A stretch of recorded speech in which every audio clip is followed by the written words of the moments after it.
کسان نوجوان اپنے کھیت میں کام کر رہا تھا۔ ایک نسوانی قہقہے سے وہ چونک گیا۔ ایسی حسینہ تو اس نے زندگی بھر نہ دیکھی تھی۔ وہ اس کی طرف بڑھا چلا گیا۔ وہ بھی مسکرا رہی تھی۔ میرے ساتھ گھر چلو گی؟ وہ بلا جھجھک اس کے ساتھ ہو لی۔ وہ فضاؤں میں اڑنے لگا۔ چودھری کا ڈیرا آباد تھا۔ دوست احباب کے مجموعے میں نوکر چاکر خدمت کے لیے کھڑے ہوئے تھے۔ چودھری جی، اس کا خادم خاص ڈیرے میں ہانپتا کانپتا داخل ہوا۔ خیر تو ہے، کیا ہو گیا؟ او جی خیر کہاں، میں چوک میں کھڑا تھا۔ نور جٹ کا جوان لڑکا ایک ایسی حسینہ کے ساتھ گزر کر گھر کو جا رہا تھا کہ اس جیسی زندگی میں نے کبھی نہیں دیکھی۔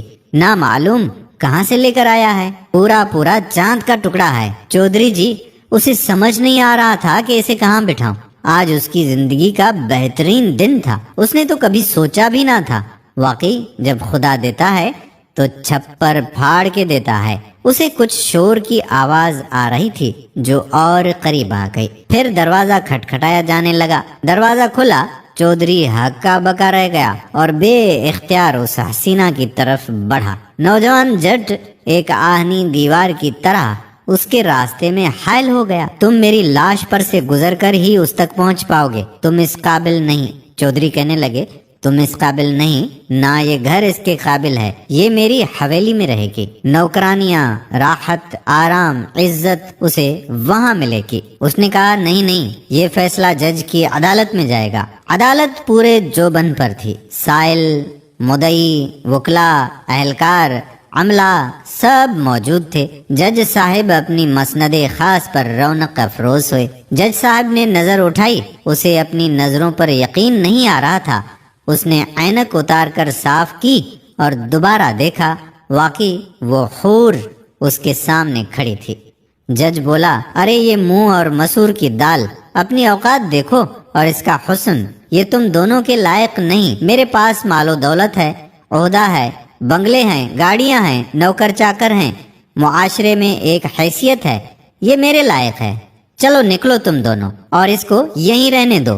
وہ ہکے بکے رہ گئے۔ نہیں، ایسا نہیں ہو سکتا، چودھری چلایا۔ نوجوان بولا، ہم راضی نہیں ہیں۔ اب تو بادشاہ سلامت ہی ہمارے درمیان فیصلہ کریں گے۔ بادشاہ کے پاس چلو۔ جج نے سب کام وہیں چھوڑ دیے اور اب یہ تینوں اس حسینہ کو ساتھ لیے بادشاہ کے محل کی طرف بڑھنے لگے۔ دربار سجا ہوا تھا۔ وزیر، مشیر، درباری سب اپنی اپنی مسندوں پر اور بادشاہ اپنے تخت پر جلوہ افروز تھا۔ اس کے سر پر رکھے ہوئے تاج کے موتیوں سے سارا دربار جگمگا رہا تھا اور وہ خود بھی حسن کا کرشمہ تھا۔ دربان 3 اشخاص اور اس حسینہ کو لا کر بادشاہ کے سامنے پیش کرتا ہے۔ بادشاہ سلامت نے نظر اٹھائی تو دیکھتے کا دیکھتا ہی رہ گیا۔ ایسی حسینہ اور میری سلطنت میں؟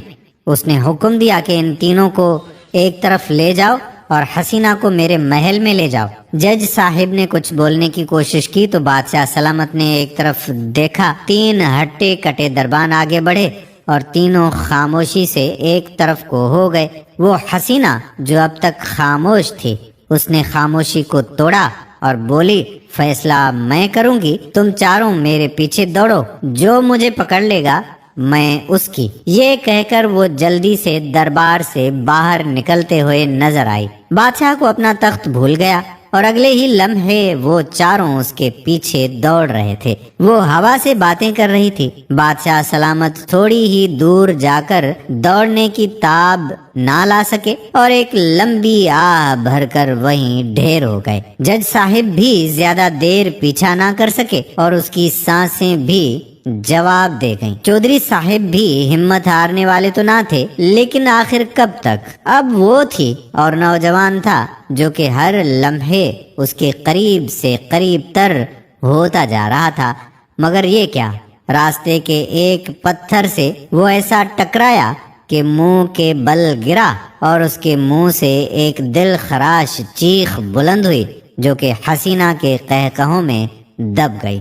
آؤ میرے عاشقو، میرے پیچھے آؤ، تم مجھے کبھی نہیں پا سکتے۔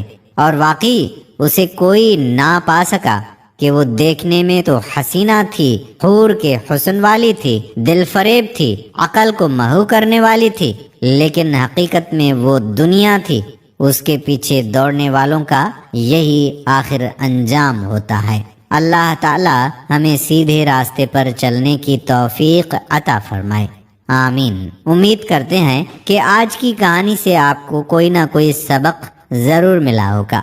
مزید معلوماتی ویڈیوز کے لیے برائے مہربانی میرے چینل کو سبسکرائب کریں اور گھنٹی کے نشان کو دبائیں تاکہ ہر نئی ویڈیو آپ تک پہنچ سکے۔